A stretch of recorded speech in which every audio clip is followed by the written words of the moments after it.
Hello friends, मैं विकास Bhatt SKK maths classes की तरफ से आप सभी का स्वागत करता हूं।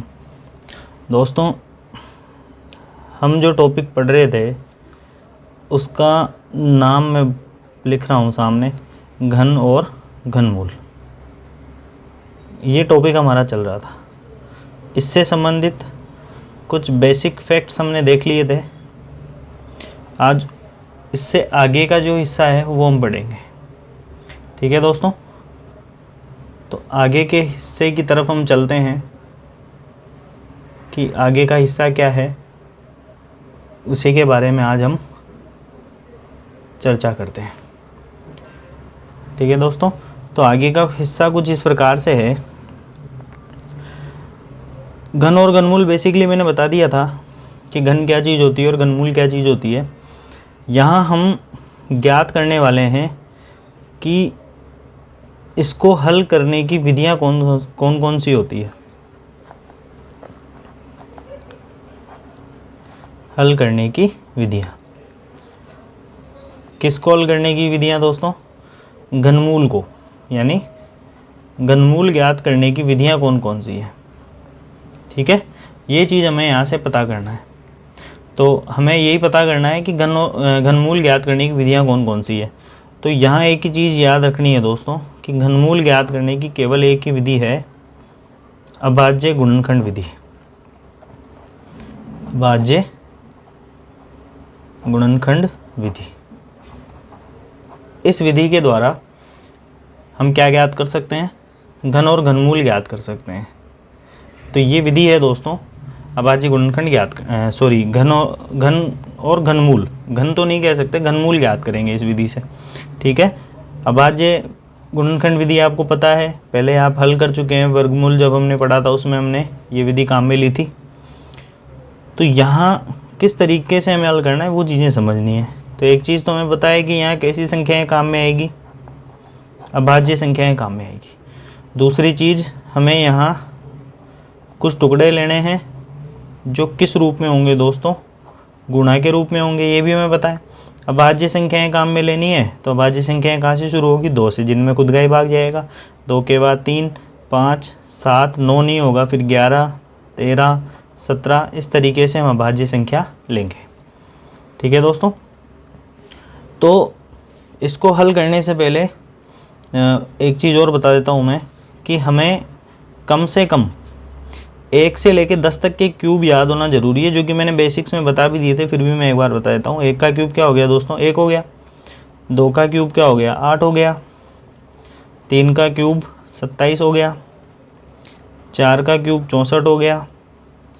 5 का क्यूब 125 हो गया। 6 का क्यूब 216 हो गया। 7 का क्यूब 343 हो गया। 8 का क्यूब 512 हो गया। 9 का क्यूब 729 हो गया। और 10 का क्यूब क्या हो गया दोस्तों? 1000 हो गया। ठीक है, तो ये कुछ क्यूब हैं जो हमें याद होना ज़रूरी है, काफ़ी इम्पोर्टेंट है ये। ठीक है दोस्तों, तो घन और घनमूल से संबंधित जो विधि है वो हम देख रहे हैं। तो अभाज्य गुणनखंड विधि के द्वारा इसको हल करना है। कुछ प्रश्न हम देखते हैं, क्या क्या इसके इम्पोर्टेंट क्वेश्चन हो सकते हैं, उसके बारे में हम चर्चा करते हैं।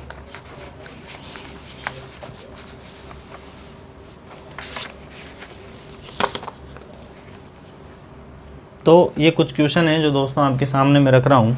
क्वेश्चन नंबर 1 देखिए क्या है, 1000 का घनमूल क्या होगा? तो 1000 का घनमूल क्या होगा, इसके लिए हमें अभाज्य गुणनखंड विधि काम में लेनी है। जैसे मान लीजिए मैंने यहाँ ये अभाज्य गुणनखंड विधि लगा रहा हूँ मैं, ये संख्या मैंने यहाँ लिख दी 1000। तो सबसे पहले किसका भाग लगाएंगे दोस्तों? 2 का, क्योंकि इकाई का अंक 0 है।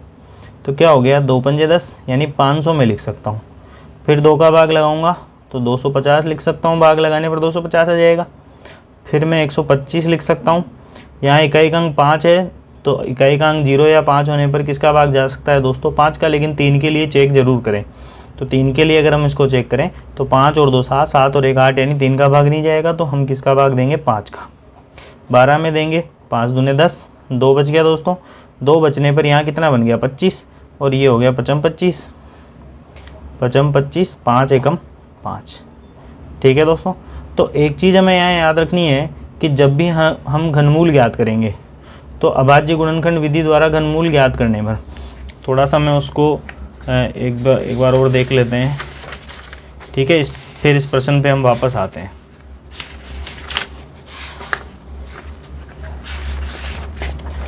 ठीक है, तो ये मैं बता रहा था आपको कि अभाज्य गुणनखंड विधि हमें काम में लेनी है। तो अभाज्य गुणनखंड विधि में बेसिकली क्या होता है, वहाँ हम 2-2 के जोड़े बना रहे थे। कितने कितने के जोड़े बना रहे थे, 2-2 के। लेकिन यहाँ हमें 3-3 के जोड़े बनाने, ये चीज़ हमें याद रखनी है कि कितने कितने के जोड़े बनाने, 3-3 के। ठीक है, अब हम प्रश्न पे आ जाते हैं वापस। तो प्रश्न है हमारे सामने ये, तो इसमें 3-3 के जोड़े बनाने हैं। तो पहला जोड़ा तो क्या हो गया दोस्तों, ये हो गया, इसमें से 2 बार निकल जाएगा। दूसरा जोड़ा ये हो गया, इसमें से कितना बार निकलेगा दोस्तों, 5 बार निकल जाएगा। तो जो अभाज्य गुणनखंड के द्वारा इसका घनमूल हमने निकाला वो कैसे लिखा जाएगा, √1000, और यहाँ जैसे ही 3 लगाएंगे हम तो ये घनमूल में कन्वर्ट हो जाएगा। ठीक है, और इसको हम क्या लिख सकते हैं, बराबर 2 × 5, जो कि बाहर निकला हुआ है। तो 2 × 5 कितना हो गया दोस्तों, 10 हो गया, जो कि इसका आंसर होगा। तो ये इसका घनमूल आ जाएगा दोस्तों, किसका, 1000 का। तो 1000 का घनमूल हम अभाज्य गुणनखंड विधि से इस तरीके से ज्ञात कर सकते हैं। ठीक है दोस्तों, अगला क्वेश्चन क्या है, अगला क्वेश्चन है 3375 का घनमूल क्या होगा। विधि सेम रहेगी, अभाज्य गुणनखंड विधि हमें काम में लेनी, क्योंकि एक ही विधि से हम हल कर सकते हैं। ठीक है, तो ये 3375 मैंने यहाँ लिख दिया। ठीक है, हमें भाग लगाना है, तो इकाई का अंक 5 है, तो 2 का भाग तो जाएगा नहीं, लेकिन हम 3 के लिए ज़रूर चेक करेंगे इसको। ठीक है ना, 2 के बाद क्या जाएगा, 3 आ जाएगा। तो 5 और 7 12, जोड़ लें इनको, 5 और 7 12, 12 और 3 15, 15 और 3 18 आ गया दोस्तों। और 18 में 3 का भाग जाता है, यानी हम इस पूरी संख्या में किसका भाग दे सकते हैं, 3 का। 3 एकम 3, 3 एकम 3 7 में देंगे, 3 दूने 6, 1 बच गया, यानी आगे की संख्या बन गई 15। तो ये हो गया 3 × 5 15। वापस चेक करते हैं, 5 और 2 7, 7 और 2 9, यानी अभी भी 3 का भाग जाएगा। 11 में क्या हो गया, 3 3 9, यहाँ बच गया 2, यानी 22 होगी अगली संख्या। 3 7 21, यहाँ 1 बच गया, यानी अगली संख्या क्या होगी, 15 होगी। तो 3 × 5 15। ठीक है, आगे हम लिख सकते हैं, आगे हम लिखेंगे तो 5 और 7 12, 12 और 3 15। तो यहाँ भी 3 का भाग लगा देते हैं, 3 एकम 3, 3 दूने 6, 1 बच गया, 3 × 5 15। अब 5 का भाग लगाना पड़ेगा, 5 दूने 10, यहाँ 2 बचेगा, 5 25, फिर 5 बार में 25 और 5 एकम 5। तो ये इस तरीके से हम भाग दे सकते हैं। ठीक है, बेसिकली ये 1 2 ये जो मैं लिख रहा हूँ गोले के अंदर, ये लिखना ज़रूरी नहीं है, मैं ये केवल समझाने के लिए लिख रहा हूँ आपको, ताकि आप समझ सकें। ठीक है, तो यहाँ से क्या बाहर निकलेगा दोस्तों, 3, और यहाँ से क्या बाहर निकलेगा, 5। ठीक है, तो इसका जो आंसर है वो क्या आ जाएगा, 3375 का घनमूल बराबर क्या हो जाएगा दोस्तों, 3 × 5 बराबर कितना, 15। तो ये इसका आंसर होगा दोस्तों। तो इसका जो घनमूल है वो कितना आ जाएगा, 15 आ जाएगा। ठीक है, आगे एक आपको अभ्यास प्रश्न दिख रहा होगा, 4096 का घनमूल ज्ञात कीजिए। तो आपको दिख रहा है कि ये कैसा क्वेश्चन है, अभ्यास क्वेश्चन है, और अभ्यास क्वेश्चन आप स्वयं करेंगे, इसलिए अभ्यास क्वेश्चन को आप खुद करें। ठीक है, अगले क्वेश्चन हम देख लेते हैं क्या है दोस्तों।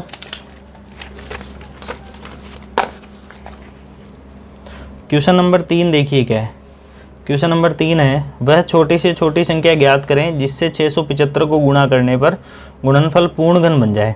तो यहाँ भी हमें कुछ नहीं करना, देखो हम इसका सॉल्यूशन ज्ञात करते हैं। सॉल्यूशन क्या हो सकता है, तो उसके लिए हमें सेम विधि लगानी है, 675 को वापस अभाज्य गुणनखंड विधि से हल करना है।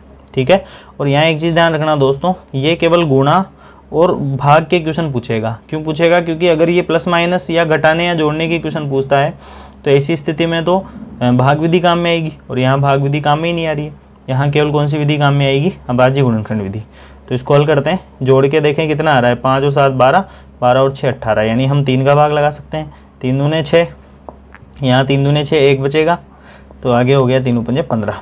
ठीक है, 5 और 2 7, 7 और 2 9, वापस 3 का भाग लगाएंगे, 3 7 21, 1 बच गया, यानी 15 हो गया, 3 × 5 15। फिर 3 दूने 6, 3 × 5 15, 1 बच जाएगा ना, और यहाँ 5 25 और 5 एकम 5, ठीक है, 3 3 के जोड़े बनाएंगे तो एक जोड़ा बन गया दोस्तों ये, और ये जोड़ा नहीं बन पा रहा है। ठीक है, यहाँ क्या कम है दोस्तों, 5 कम है, एक 5 और होना चाहिए था, लेकिन यहाँ 5 नहीं है। तो यही तो पूछ रहा है ये कि वह छोटी से छोटी संख्या ज्ञात कीजिए जिससे 675 को गुणा करने पर गुणनफल कैसा बन जाए, पूर्णघन बन जाए। तो पूर्णघन बनाने के लिए हमें जोड़े बनाना जरूरी है 3 3 के। तो यहाँ 2 ही आ रही है संख्या, तो एक 5 कम पड़ रहा है, तो हम यहाँ लिख देंगे कि इसको किससे गुणा करना पड़ेगा दोस्तों, 5 से। ठीक है, तो हमें पता चल गया है कि इसको किससे गुणा करना है, 5 से गुणा करना है। तो इसका आंसर क्या हो जाएगा, 5 हो जाएगा। ठीक है ना, आंसर क्या हो जाएगा दोस्तों इसका, 5। तो ऑप्शन में मिलेगा आपको, तो उस हिसाब से आप लिख सकते हैं। ठीक है, अगला क्वेश्चन देख लेते हैं, सॉल्यूशन क्या है इसका उसके बारे में मैं बात करता हूँ आपसे। वह छोटी से छोटी संख्या कौन सी है जिससे 3087 को विभाजित करने पर, यहाँ क्या करना है दोस्तों, भाग देना है, विभाजित करने पर भागफल पूर्णघन बन जाए, या हम ये कह सकते हैं कि वो जो संख्या दी गई है वो कैसी बन जाए, पूर्णघन बन जाए। तो हमें ये ज्ञात करना है कि कौन सी संख्या होगी जिसका भाग हमें देना पड़ेगा। तो इसके लिए भी वही अभाज्य गुणनखंड निकालेंगे। तो मैं यहाँ लिख देता हूँ 3087। ठीक है, किसका भाग जाएगा चेक करते हैं, 7 और 8 15, 15 और 3 18, यानी 3 का भाग जा सकता है, 3 एकम 3, 0 ऐसा कैसा, 3 दूने 6, यहाँ 2 बचेगा दोस्तों, 27 हो गया, 3 नाम 27। वापस चेक करते हैं, 9 और 2 11, 11 और 1 12, यानी 3 का भाग देंगे, 3 तिया 9, 1 बच गया, आगे 12 हो गया, 3 चौक 12, 3 तिया 9। ठीक है, और अब आपको याद होगा कि 343 जो है वो 7 का क्यूब होता है।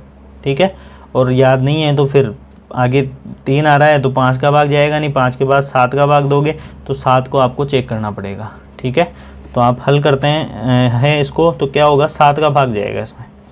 तो ये हो गया दोस्तों क्या, 34 में देंगे, 7 चौक 28, 6 बच गया, यानी आगे 63 हो गया, 7 नाम 63, 7 7 49 और 7 एकम 7। ठीक है, तो यहाँ क्या आ गया दोस्तों, जोड़े हम देखें तो केवल एक ही जोड़ा बन रहा है 7 का। अब यहाँ अगर ये पूछता है किससे गुणा करना पड़े, तो यहाँ 3 कम पड़ रहा है, लेकिन ये पूछ रहा है किससे भाग देना पड़े या विभाजित करना पड़े। तो विभाजित करने के लिए हमें क्या करना पड़ेगा, जिसके जोड़े नहीं बन रहे उसी को विभाजित करना पड़ेगा, यानी 3 3 के जोड़े नहीं बन रहे। तो हम क्या करेंगे, देखो 3 × 3 कितना हो गया दोस्तों, 9, यानी किसका भाग देना पड़ेगा दोस्तों, 9 का भाग देना पड़ेगा, यानी हमें यहाँ आंसर क्या मिल जाएगा, 9 मिल जाएगा। ठीक है, यही इसका आंसर है। तो उम्मीद है कि आपको दोनों प्रश्न समझ में आ गए होंगे ये। ठीक है, और दोस्तों वीडियो को पॉज करके आप ये सारी चीज़ें लिख सकते हैं, क्योंकि इम्पोर्टेंट है, आपको भी पता है। और एक प्रश्न बहुत देर से आपके दिमाग में आ रहा होगा कि मैं बोर्ड पे नहीं पढ़ा के पेज पे क्यों पढ़ा रहा हूँ। तो हंसी मेरे को इसलिए चल रही है क्योंकि थोड़ी सी समस्या है, उसकी वजह से मैं पेज पे पढ़ा रहा हूँ। अब ऐसी चीज़ें आपको बता नहीं सकता मैं, लेकिन फिर भी चलो कोई बात नहीं, बता देता हूँ। वीडियो मैंने बनाया था सुबह, लेकिन कुछ उसमें प्रॉब्लम हो गई और मैं उसको, समय कम था इसलिए मैं सही नहीं कर पाया। तो अभी मैं सोच रहा था भाई ज़्यादा से ज़्यादा वीडियो आपको टाइम से प्रोवाइड करा सकूँ, इसलिए मैं थोड़ा रात के समय ये वीडियो बना रहा हूँ। बेसिकली मैं रात के समय वीडियो नहीं बनाता हूँ, लेकिन फिर भी आपकी वजह से, ताकि आपको जल्दी से जल्दी वीडियो मिल सके, इसलिए मैं रात को ये वीडियो बना रहा हूँ। ठीक है, तो उम्मीद है कि आपके प्रश्न का जवाब मिल गया होगा आपको कि मैं पेज पे क्यों पढ़ा रहा हूँ। आपको कंटेंट वही मिलेगा दोस्तों, जो मैं बोर्ड पे पढ़ा रहा था वही कंटेंट आपको यहाँ प्रोवाइड करा रहा हूँ। ठीक है, तो आप अच्छे से समझिए, चाहे मैं शक्ल दिखाऊँ या नहीं दिखाऊँ, उससे ज़्यादा फ़र्क नहीं पड़ना चाहिए। ठीक है, और टेंशन मत लीजिए, आपको ज़्यादा इंतज़ार नहीं करवाएंगे, ज़रूर जल्दी आपके सामने आऊँगा मैं। ठीक है, तो क्वेश्चन नंबर 5 की हम बात करेंगे। एक कक्षा में कुछ विद्यार्थी हैं। अब कुछ विद्यार्थी क्या है हमें नहीं पता, तो मैंने सीधा क्या कर दिया, देखो माना कुछ विद्यार्थी, या तो ये लिख दें या हम लिख दें माना कक्षा में विद्यार्थी या कुल विद्यार्थी। कितने मान लिए मैंने, x मान लिए कि जो कक्षा है उसमें विद्यार्थी कितने हैं दोस्तों, x विद्यार्थी है। ठीक है, अब ये क्या कह रहा है, देखो प्रत्येक विद्यार्थी ने अकाल पीड़ित सहायता कोष में उतने ही पैसे दिए जितना विद्यार्थियों की संख्या का वर्ग है। ठीक है, जितना विद्यार्थियों की संख्या का वर्ग है। तो इन्होंने पैसे कितने दिए, किसने, प्रत्येक विद्यार्थी ने, ठीक है। तो प्रत्येक विद्यार्थी ने पैसे दिए, कितने पैसे दिए, तो क्या कह रहा है देखो, उतने ही पैसे दिए जितना विद्यार्थियों की संख्या का वर्ग है। तो विद्यार्थियों की संख्या कितनी है, x है, इसका वर्ग क्या हो गया, एक्स स्क्वायर, यानी विद्यार्थियों ने कितने पैसे दिए, एक्स स्क्वायर पैसे दिए, ठीक है। एक विद्यार्थी ने कितना पैसा दिया, एक्स स्क्वायर। अब ये कह रहा है कुल चंदा 640 रुपये है, ठीक है, ध्यान से समझिए दोस्तों, कुल चंदा है 640.00 रुपये, ठीक है।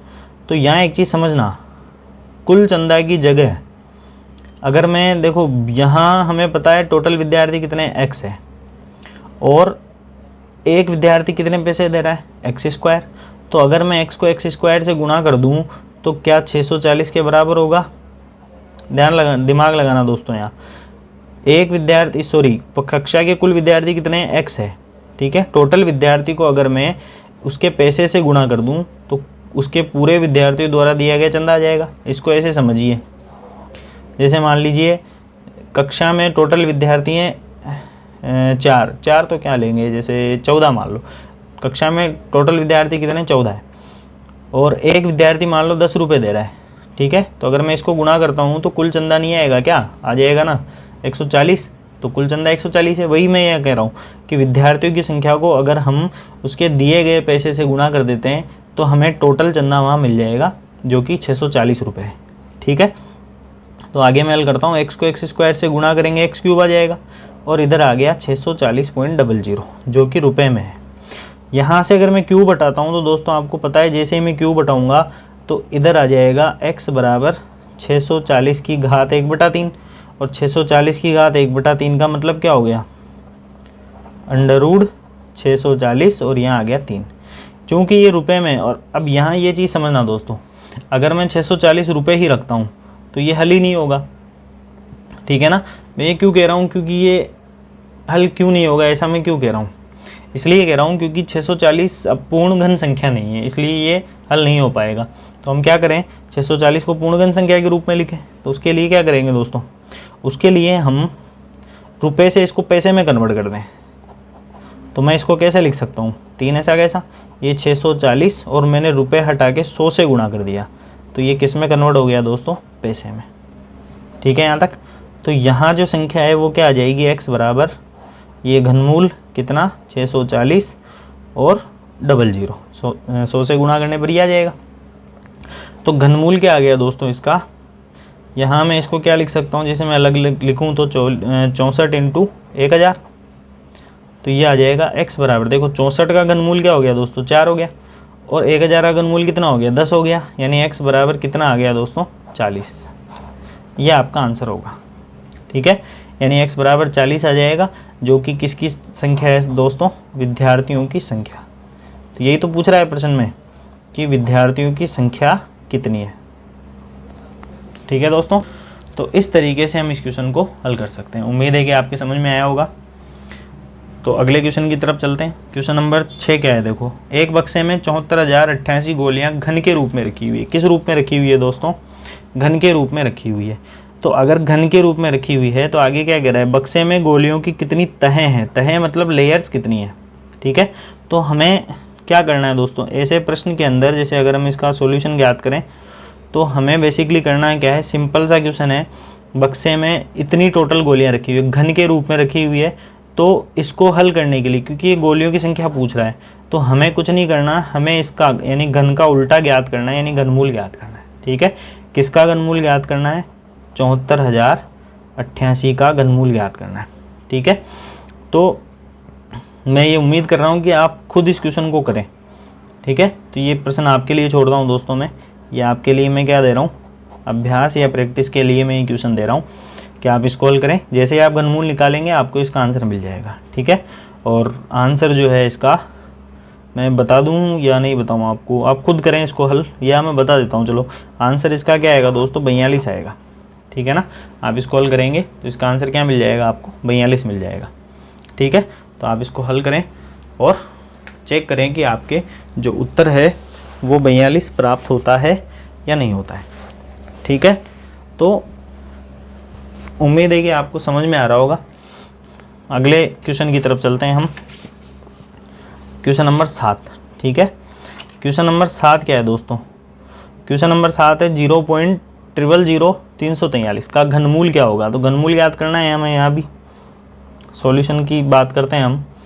तो क्या हो जाएगा देखो, अंडर रूट यहाँ मैं 3 लिख देता हूँ, जिससे घनमूल का संकेत बन जाएगा 0.000343, ठीक है। हल करने के लिए मैं यहाँ से पॉइंट हटाता हूँ और नीचे में कितनी जीरो लिखूंगा, देखो 1 2 3 4 5 6 संख्या बाद पॉइंट लगा हुआ था, यानी मैं नीचे कितनी जीरो लिखूंगा दोस्तों, 6 जीरो लिखूंगा। 6 जीरो का मतलब 1 के साथ 6 जीरो लगा देता हूँ, ठीक है। तो ये आ जाएगा अंडर रूट के अंदर, और ये 3 मैं यहाँ लिखता हूँ सही तरीके से, ठीक है दोस्तों। तो ये हमें मिल जाएगा वहाँ से।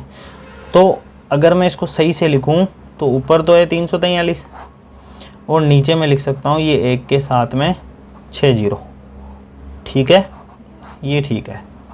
तो ये आ जाएगा दोस्तों। तो हमें इसका घनमूल निकालना है, तो बिल्कुल सिंपल है दोस्तों। 343 का घनमूल क्या हो गया, 7 हो गया। ये मैं इसको ऐसे लिख देता हूँ, ओरल कर देता हूँ। 343 के टुकड़े क्या हो गए, 7 × 7 × 7, और इसको मैं क्या लिख सकता हूँ, 100 × 100 × 100। अगर मैं 3 3 के जोड़े में लिखूँ तो, और ये ध्यान रखना घनमूल जब भी ज्ञात करें 3 3 के जोड़े में ही लिखें, ठीक है ना, ताकि घनमूल निकल सके। तो ये 7 3 बार आ रहा है तो बाहर निकलते हैं 1 बार आ जाएगा, और 100 3 बार आ रहा है तो ये बाहर निकलते हैं 1 बार आ जाएगा, ठीक है। 3 3 के जोड़े बनेंगे, 1 बार बाहर आ जाएगा। तो 7/100 को क्या लिख सकते हैं दोस्तों, नीचे कितनी जीरो है, 2 जीरो, तो 2 संख्या बाद पॉइंट लगाएंगे तो ये 0.7 और ये 0.0, तो इसका आंसर क्या आ जाएगा दोस्तों, 0.07, ठीक है। उम्मीद है कि आपके समझ में आया होगा। अगले क्वेश्चन की तरफ चलते हैं दोस्तों। क्वेश्चन नंबर 8, इसमें भी देखो क्या कह रहा है, ऊपर 1/3 घात लगा रखी है, और 1/3 घात का मतलब क्या हो गया, मैं सॉल्यूशन लेके चल रहा हूँ इसका, तो इसको चेंज करके अगर मैं लिखता हूँ 0.0000216, 1/3 का मतलब यही तो पूछ रहा है कि इसका घनमूल क्या होगा, ठीक है। तो हमें इसका घनमूल ज्ञात करना है। तो घनमूल ज्ञात करने के लिए पिछले क्वेश्चन के जैसे क्या करेंगे, देखो यहाँ 3 ऐसा कैसा 0.0000216, यहाँ से पॉइंट हटा देंगे, 6 संख्या बाद पॉइंट लगा हुआ है तो नीचे 6 जीरो आ जाएगी और यहाँ 1 आ जाएगा, ठीक है। और सही से इसको मैं लिखूं तो ऊपर आ गया केवल 216 और नीचे आ गया 6 जीरो, ठीक है, और ये 1। तो इस तरीके से हम उसको लिख सकते हैं। तो इसका घनमूल क्या हो जाएगा दोस्तों, थोड़ा सा मैं इसको हल कर देता हूँ। जैसे 3 3 के जोड़े में लिखें अगर इसको, तो 216 को क्या लिख सकते हैं, 216 को हम लिख सकते हैं 6 × 6 × 6 लिख सकते हैं, और नीचे 6 जीरो है तो उसको क्या लिखेंगे, 100 × 100 × 100। तो क्या आ जाएगा दोस्तों, 3 3 के जोड़े बनाएंगे तो बाहर 6 आ जाएगा, और नीचे यहाँ 100 को 3 बार लिखेंगे जोड़े बनाते हुए, तो नीचे 1 बार बाहर आ जाएगा 100, ठीक है। तो 6/100 को हम क्या लिख सकते हैं दोस्तों, ये 6, 2 संख्या बाद पॉइंट लगाना है तो ये 0, 2 संख्या बना देते हैं तो 0.6 लिख सकते हैं 6 को, यह हो जाएगा यहाँ पे 0.06। इसका आंसर क्या आ जाएगा दोस्तों, 0.06 इसका आंसर आ जाएगा, ठीक है। उम्मीद है कि आपको ये समझ में आया होगा। और अब चलते हैं आज के अंतिम क्वेश्चन की तरफ। तो देखो क्वेश्चन ज़्यादा होना ज़रूरी नहीं है, हमारे टॉपिक समझ में आना जरूरी। क्वेश्चन आपको पता है, क्वेश्चन अभी तक और लेकर आएंगे अपन, एक वीडियो अलग से बनाएंगे जिसमें इंपॉर्टेंट क्वेश्चन और डिफरेंट क्वेश्चन होंगे, ठीक है। तो परेशान नहीं होना है आपको, किसी भी प्रकार की दिक्कत नहीं आएगी, बस जुड़े रहिए SKK मैथ्स क्लासेस से। आपको बिल्कुल निश्चित रूप से बहुत अच्छी तैयारी गणित की मैं कराऊंगा आपको रीट के लिए। और देखो ज़रूरी नहीं है कि रीट के लिए है, आगे अगर SSC में भी है, पटवारी में भी है, या ग्राम सेवक पुलिस किसी प्रकार के एग्जाम में अगर ये टॉपिक है तो आप काम में ले सकते हैं, ठीक है। तो लास्ट क्वेश्चन देखते हैं क्या है। देखो एक घनाकार कैसी टंकी है, घन के आकार की टंकी है, उसका आयतन 1331 लीटर है, ठीक है। एक घनाकार टंकी का आयतन 1331 लीटर है, ठीक है। तो घनाकार टंकी के आयतन की जगह हम भुजा क्यूब लिख सकते हैं, क्योंकि घन का आयतन क्या होता है दोस्तों, भुजा क्यूब होता है, ठीक है। जैसे ही मैं 3 को हटा के उधर भेजूंगा तो इसको मैं क्या लिख सकता हूँ, इसको मैं लिख सकता हूँ भुजा बराबर √1331 और यहाँ पे 3, यानी हमें क्या करना है दोस्तों, 1331 का घनमूल ज्ञात करना है। ठीक है, जैसा कि कह भी रहे 1331 लीटर उसमें आयतन है, तो उस टंकी की भुजा ज्ञात करो। तो हमें भुजा निकालने के लिए 3 को उधर भेजना पड़ेगा, और 3 को जैसे उधर भेजेंगे तो ये घनमूल के रूप में प्राप्त होगा। ठीक है, तो ये मान किस में है दोस्तों, लीटर में है, जबकि भुजा में ज्ञात करनी है यहाँ, तो भुजा लीटर में थोड़ी आएगी, भुजा या तो सेंटीमीटर में होगी या मीटर में होगी। ठीक है, तो हमें थोड़ा सा यहाँ ध्यान रखना होगा। क्या कर सकते हैं देखो, तो ये भुजा में ऐसे कैसे लिख देता हूँ। ठीक है, तो मैं इसको थोड़ा सा यहाँ से चेंज कर रहा हूँ। तो एक चीज़ यहाँ से समझना दोस्तों, 1 मीटर क्यूब में 1000 लीटर होता है, ये चीज़ आपको याद रखनी है। 1 मीटर क्यूब में कितना लीटर होता है, 1000, लेकिन हमें लीटर से किस में बदलना है, मीटर में। तो इस 1000 को मैं इधर भेज देता हूँ, तो 1 लीटर बराबर क्या हो गया, 1/1000 मीटर क्यूब, यानी हमें 1 लीटर को हटा के ये लिख सकते हैं। तो वो मैं करता हूँ, देखो यहाँ भुजा बराबर √ ये 3, और यहाँ 1331 लीटर को मैंने हटा के लिख दिया 1/1000, तो ये किस में कन्वर्ट हो गया, मीटर क्यूब में। ठीक है, उम्मीद है कि आपके समझ में आई होगी ये कैलकुलेशन क्या है। ठीक, आगे चलते हैं। भुजा ऐसी की ऐसी, ये 3 ऐसा गया, 1331 को 1 से गुणा करेंगे 1331 आ जाएगा, और नीचे 1000 हो जाएगा, और ये मीटर क्यूब ऐसा कैसा। हल करते हैं दोस्तों इसको। तो याद होना ज़रूरी है कि 1331 जो है इसके अभाज्य गुणनखंड क्या हो गया, 11 × 11 × 11, और 1000 के क्या हो गए, 10 × 10 × 10, 3 के जोड़े में लिखना है आपको, इसलिए मैं ऐसे लिख रहा हूँ। ठीक है, तो यहाँ क्या हो जाएगा, 11 बार आ जाएगा, नीचे क्या आ जाएगा, 10 आ जाएगा। तो 11/10 क्या हो गया दोस्तों, 1.1 मीटर हो गया। तो अगर आंसर मीटर में पूछता है तो ये आ जाएगा। और मान लीजिए सेंटीमीटर में पूछता है, तो सेंटीमीटर के लिए क्या करेंगे, 11/10, ये किस में है, मीटर में। तो 1 मीटर में क्या होता है दोस्तों, 100 सेंटीमीटर होता है, तो गुणा कर दीजिए × 100, तो ये किस में बदल गया, सेंटीमीटर में। 1 0 से 1 0 कट गई, 11 × 10 कितना हो गया दोस्तों, 110, यानी इसकी जो भुजा है वो कितनी आ जाएगी, 110 सेंटीमीटर आ जाएगी। ठीक है, तो ये इसका आंसर होगा। और आप इसमें एक तरीका काम में ले सकते हैं, ये सेकंड मेथड में बता रहा हूँ, तो तरीका लगभग वैसा ही है। यहाँ जो हमने लिखा ना, ये मीटर क्यूब और लीटर के बीच में संबंध लिखा है, तो इसके बजाय हम सेंटीमीटर में भी लिख सकते हैं। तो आपको याद रखना है कि 1 लीटर बराबर 1/1000 सेंटीमीटर क्यूब होता है। ठीक है, तो ये आपको याद रखना है, 1 लीटर में कितना होता है, 1/1000 सेंटीमीटर क्यूब होता है। ठीक है, और या इसको आप इस तरीके से लिख सकते हैं, सॉरी उल्टा हो गया ये, ऐसे नहीं, 1 सेंटीमीटर क्यूब में 1/1000 लीटर होता है, ऐसे मैं इसको लिख सकता हूँ। ठीक है ना, तो ये याद रखना है आपको, 1 सेंटीमीटर क्यूब में 1/1000 लीटर होता है। तो इससे इस क्या संबंध निकलेगा, इस 1000 को अगर मैं इधर भेजता हूँ तो ये 1000 सेंटीमीटर क्यूब हो गया, और इधर क्या बच गया, 1/1, 1/1 का मतलब 1 लीटर। यानी हमें क्या मिला यहाँ से कि 1 लीटर में 1000 सेंटीमीटर क्यूब लिख सकते हैं। ठीक है, तो यहाँ से प्रश्न थोड़ा सा अलग तरीके से किया जा सकता है। कैसे कि जो भुजा हमारे पास आएगी ना, वो √ ये 3 1331 लीटर है ना, लीटर की जगह क्या आ जाएगा, 1000 सेमी क्यूब, यानी ये 1000 आ जाएगा, और अंदर आ जाएगा सेंटीमीटर क्यूब। ठीक है, तो भुजा बराबर √ ये 3 1331, तो इसको हम लिख सकते हैं 11 × 11 × 11, और 1000 को क्या लिख सकते हैं, 10 × 10 × 10। 3 के जोड़े बनाएंगे तो एक जोड़ा ये बन गया, एक ये बन गया। यहाँ से क्या निकलेगा दोस्तों, 11, और यहाँ से निकलेगा 10। ठीक है, तो 11 × 10 को गुणा करेंगे, कितना आ जाएगा, 110। तो भुजा क्या आ जाएगी इसकी दोस्तों, 110 सेंटीमीटर। ठीक है, सेंटीमीटर क्यूब होगा अंदर, बाहर निकलते सेंटीमीटर, 3 के जोड़े बनेंगे तो एक बार बाहर निकल जाएगा। ठीक है, तो ये इसका सॉल्यूशन है दोस्तों क्वेश्चन नंबर 9 का। ठीक है, उम्मीद है कि आपके समझ में आ गया होगा। ये तो बहुत अच्छा क्वेश्चन है, और ये सिलेक्टेड क्वेश्चन है जो हमारे प्रैक्टिस के लिए हमें दिए गए हैं अभाज्य गुणनखंड विधि द्वारा। ठीक है, और घनमूल याद करने की एक ही विधि होती है, अभाज्य गुणनखंड विधि। तो उम्मीद है कि दोस्तों आपको आज का सेशन अच्छा लगा होगा। मैंने आपको रूबरू होकर ज़रूर क्लास नहीं ली है, लेकिन आवाज़ आपको सुनाई दे रही होगी। कंटेंट मैं आपको उपलब्ध करा रहा हूँ, क्योंकि आपको नुकसान नहीं होना चाहिए किसी भी प्रकार का पढ़ाई को लेकर। तो इससे आज का जो सेशन है वो बहुत अच्छा रहा मेरे हिसाब से। मैं तो यही सोचता हूँ कि आज का सेशन अच्छा रहा होगा। और आप बताएं मुझे कि आपको जो सेशंस हैं वो कैसे लग रहे हैं कमेंट करते हुए। ठीक है दोस्तों, तो आज के लिए बहुत बहुत धन्यवाद। Thanks for watching my video. और इसी तरीके से SKK मैथ्स क्लासेस से जुड़े रहिए। वीडियोस को अगर पसंद आ रहे हैं तो लाइक कीजिए, शेयर कीजिए, सब्सक्राइब कीजिए, ज़्यादा से ज़्यादा लोगों तक पहुंचाइए।